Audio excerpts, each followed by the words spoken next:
Well, good day to you. It is March the 10th. I hope you are having a wonderful day wherever you are. My name is Gary Willing. I want to welcome you to Search for Signs.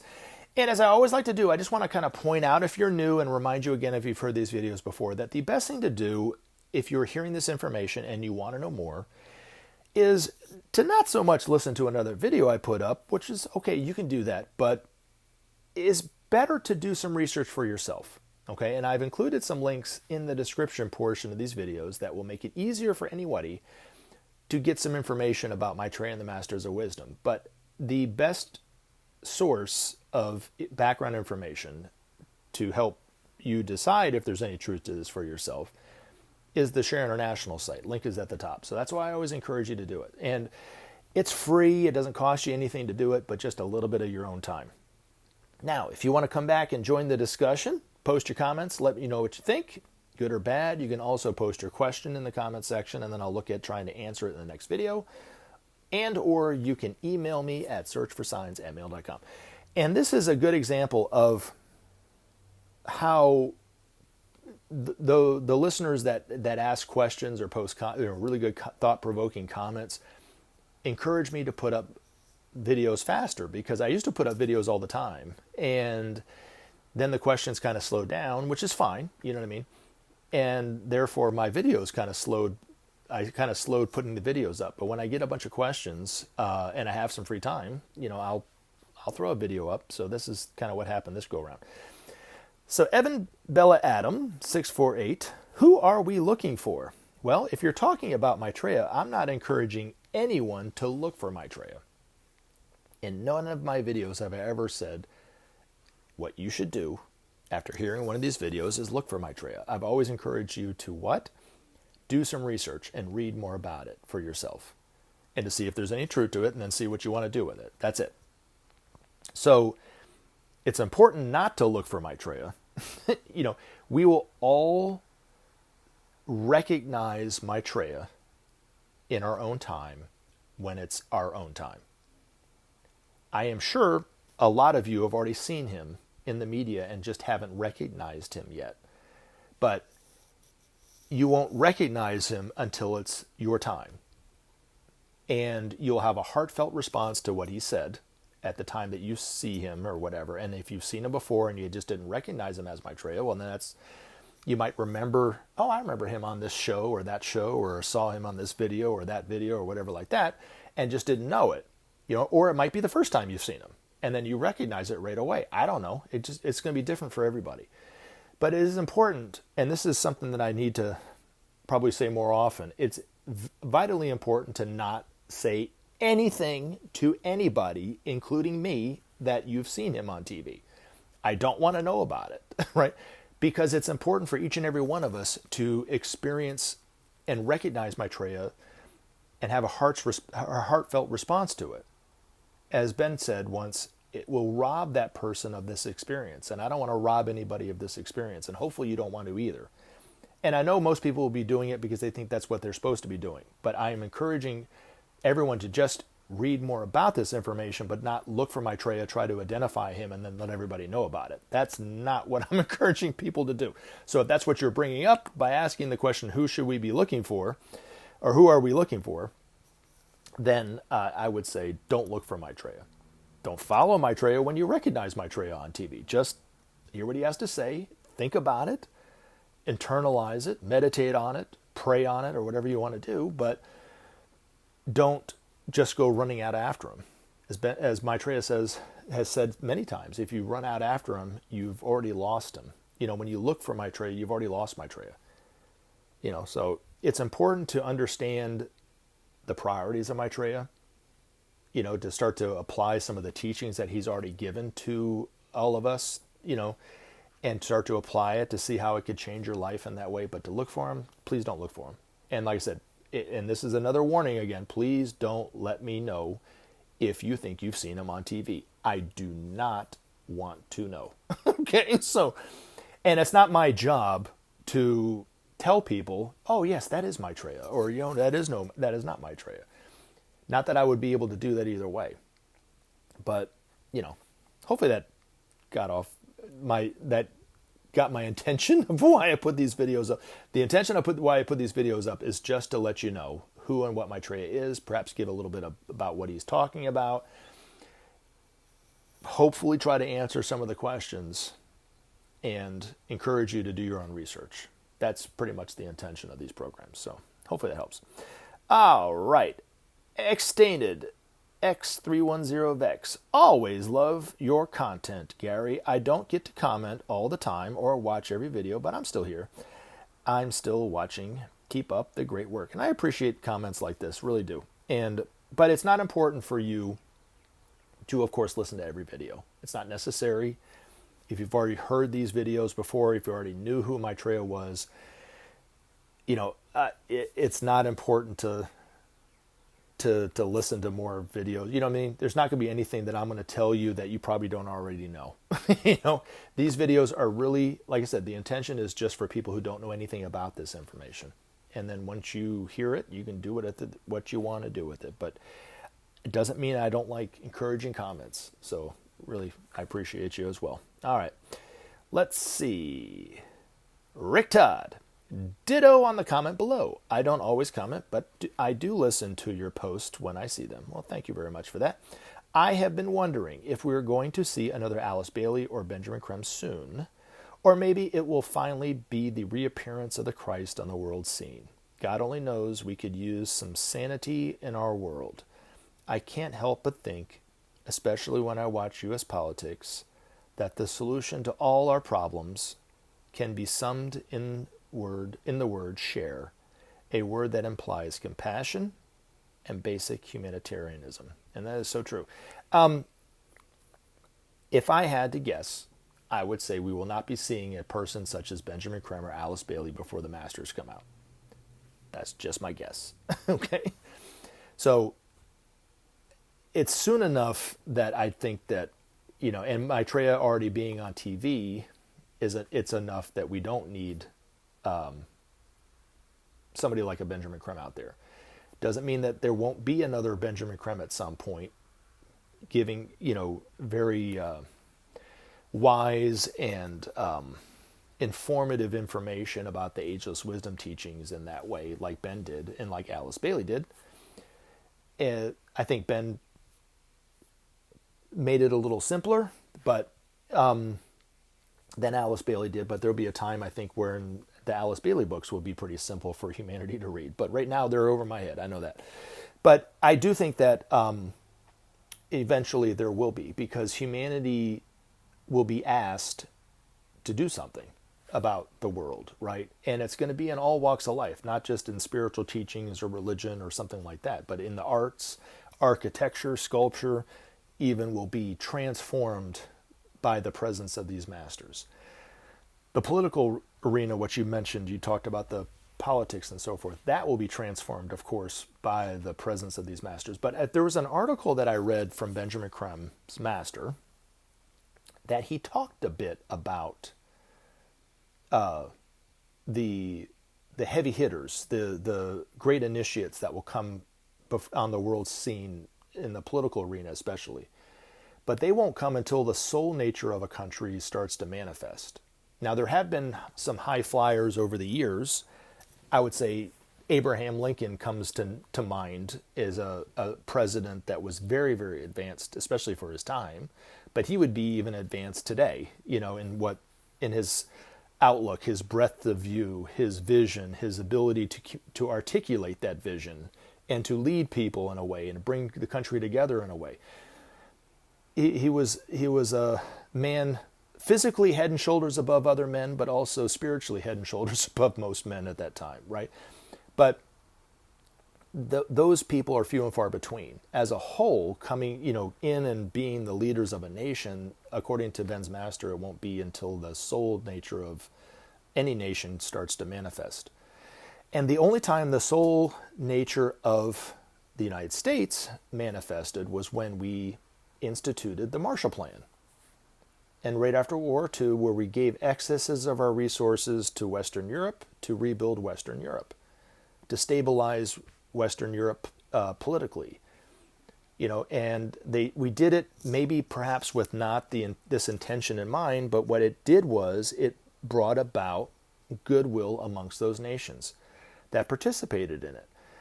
I brought this up numerous times. Every nation that participated in the Marshall Plan was at some point, and historically before the Marshall Plan, not long before the Marshall Plan took place, at war with one another. But since then have not attacked one another. So it's created peace amongst those nations. And it was a soul quality of this country, quite a beautiful soul quality of this country. But up until that point, and after that point, it's been nothing but the personality of the United States, which is, if you look at any nation, there's a soul quality of the nation and a personality quality of the nation. And the leaders of the time are reflective of whether it's the personality that's functioning or the soul that's functioning. And in the case of the United States, the soul quality of the United States is love. Not every nation has love as its soul quality. Other nations like China have will as their soul quality. So it's a different feel to it, for sure, right? Perhaps it's not a loving, very sentimental feel, right? But it's a feel nonetheless. That's, in its own way.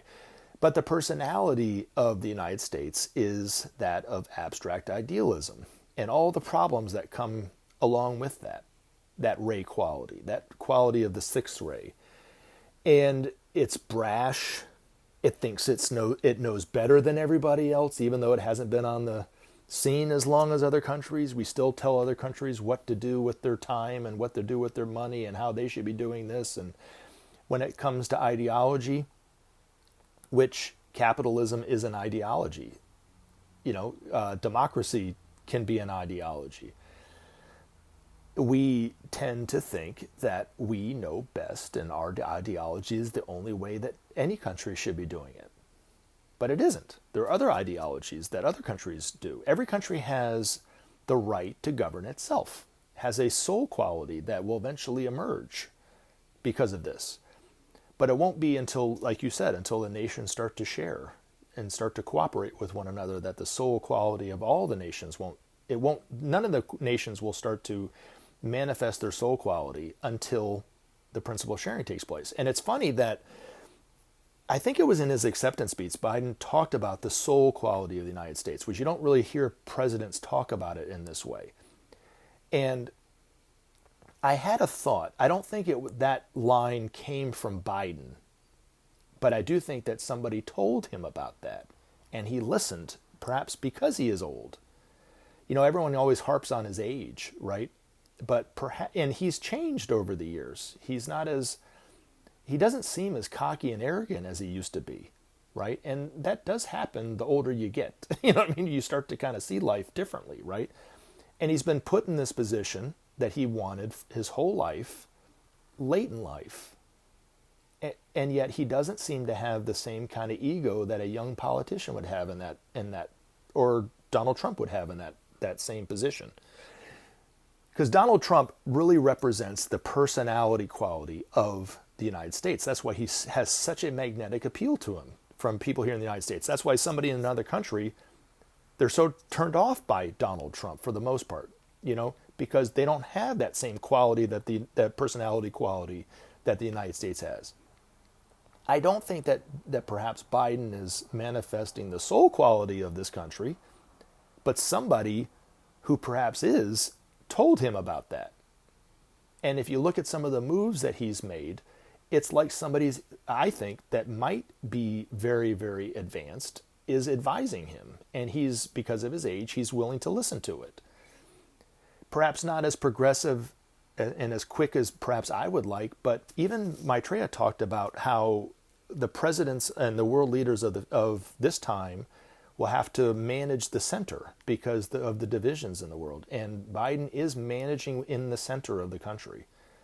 He's not extreme, but he is getting things done. And I gave Trump a chance when he was elected. He disappointed me very much so. Right? I also gave Biden a chance. I wasn't a Biden fan when he came into office, and I gave him a chance, and he has been doing some things. Is he perfect? No. Is he exactly what I want as a president? No. But I think he's got some really good advisors around him. that are working behind the scenes that are advising him in the right direction. And we're moving kind of in the right direction. Even how he handles a petulant child like Trump is exactly what Ben's master talked about that we should do. Do nothing. You know what I'm saying? It's hard to do nothing in the face of a bully, in the face of somebody who thinks everything should go his way or it shouldn't go at all. You know what I mean? Or whatever. However you want to describe somebody like Trump, right?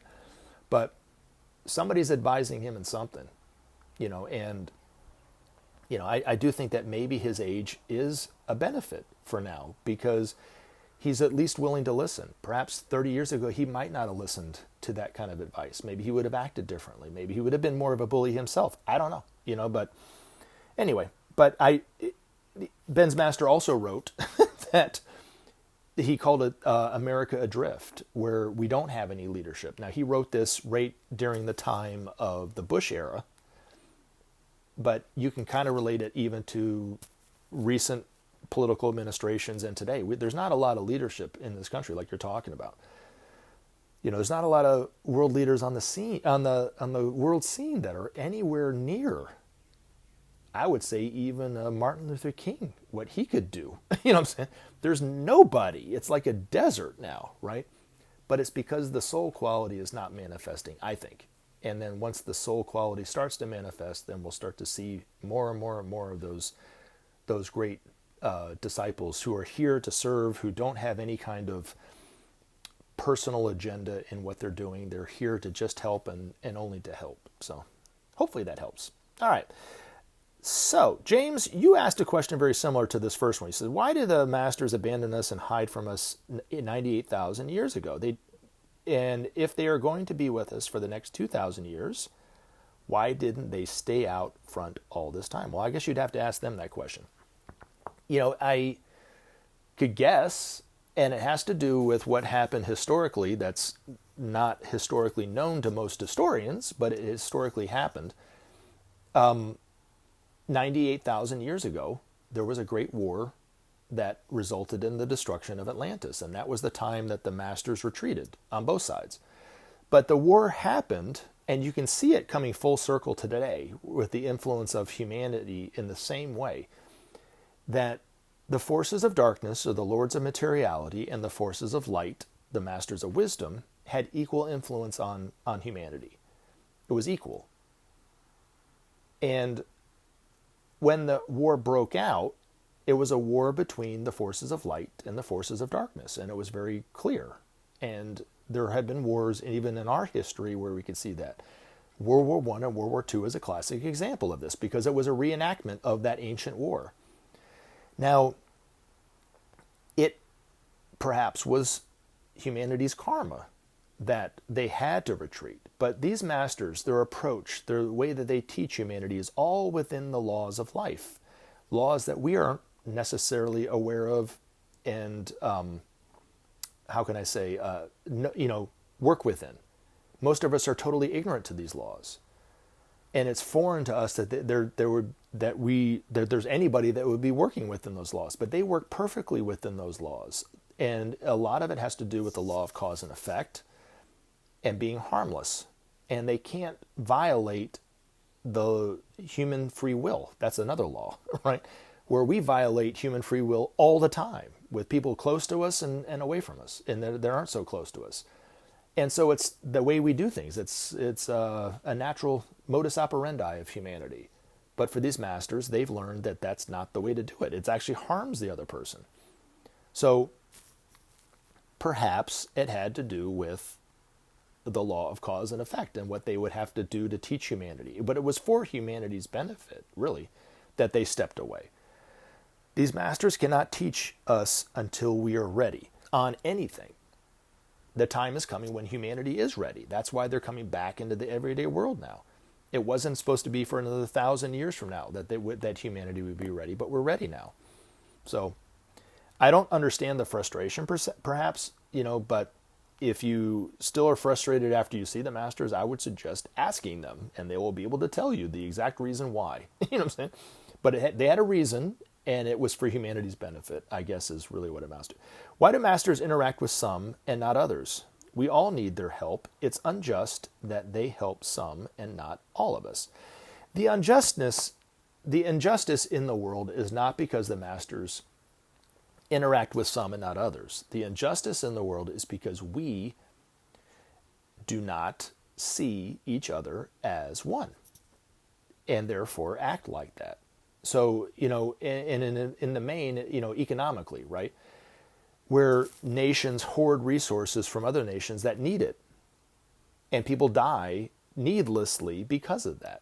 Maybe they die of hunger, or they die with lack of medication or something that they can use, but they withhold it because of competition and greed. That's an injustice. The masters approach humanity in their own way when that person is ready. But Ben was even asked this question about why does Maitreya appear to some and not others? And he didn't have an answer other than he said, it depends on the person. Maitreya knows who he can count on when the time comes. And he's only coming to those people that he knows that he can count on. But I've said this before, James, and I'll say it again, if you didn't hear it in the last video. Just because any one of you think that you maybe haven't had an experience with Maitreya doesn't mean you haven't. It just means you didn't recognize it. Now the question would then be, why do some recognize it and others don't recognize it? And I don't have an answer for that either, other than it's the intuition of the person, or the knowledge that they know about Maitreya. That's why I always encourage everyone to read the Share International site. The more information you know, the better it is for you. And I didn't start to remember experiences I had with these masters until I started to read about them. And then it started to jog for some reason my memory started to get jogged. And I was like, oh, that's what happened. The other thing too is when you go to the Share International site and you read letters to the editor that ordinary people such as myself wrote in about their own personal experiences, that can help also trigger a memory or two that you might have had. But there are millions upon millions of people who have experienced these masters. I don't know the exact number, and it doesn't really matter, but your frustration, I think, is unjustified. To use the word unjust, it's not necessary. You don't have to get frustrated if even if you didn't have an experience with one of these masters. It doesn't mean you can't ask for their help. The other thing you can do is you can look at, let's say, the hand of Maitreya, the picture or the image of the hand of Maitreya, and you can ask Maitreya for help that way if you feel like you really need help. But frustration is not necessary. And in fact, it's most of the time it's useless and detrimental to everything. And believe me, I experience frustration all the time. It's not helpful. But none of us really know why Maitreya or these masters approach an individual or this individual or not or whatever. And just to keep it transparent too, there were times that I was in a group setting, in a Share National setting, and I stepped away and Maitreya came right and talked to that person. So, and I didn't feel hurt or betrayed by the fact that I didn't get a chance to see Maitreya at that time. Because, I think I have a bit more proportion about it. It doesn't matter. You know what I mean? And when that person actually told me what they said, I was able to use what they said and the experience that they had with Maitreya for my own benefit. Which is why I always share my experiences with you guys. So hopefully it will help you at some point. Not to make you upset about it, right? Not to make you feel like life is unfair, which it is, but that these masters are even more unfair about it, right? So hopefully that helps. But I do appreciate your comment, James, as I do everybody else. And if I didn't get a chance to go through and read your comment or whatever, don't worry. I read it and I appreciate it. And I love you guys very much. You guys take care. Enjoy the day, and I'll talk to you real soon. Have a great day. Remember to take action and help SOP save our planet. Thanks for listening, and we look forward to talking to you again in future videos.